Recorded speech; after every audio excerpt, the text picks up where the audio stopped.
sklearn SVML1 Minc. Description. This function computes the minimum C value for which the solution of the linear SVM problem is non-empty. It is useful for choosing a suitable value for the regularization parameter C in linear SVM. Inputs.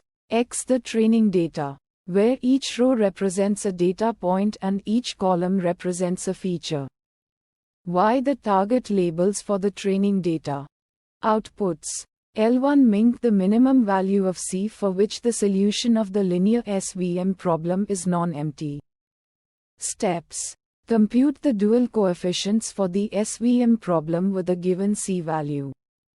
Check if the dual coefficients are all non-zero. If all dual coefficients are non-zero, then the solution is non-empty. If not all dual coefficients are non-zero, then the solution is empty.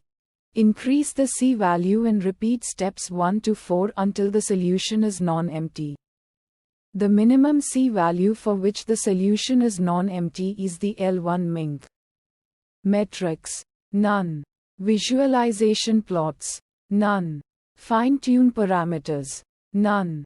Uncertainty methods. None. Challenges and fixes. Challenge 1 the function may return a very small value of L1 Minc, which may result in overfitting.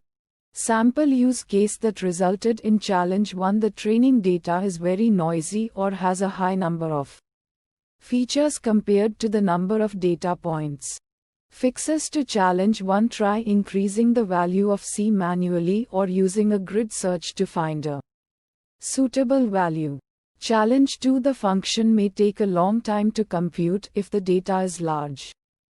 Sample use case that resulted in challenge 2 the training data has a large number of data points or a high number of features.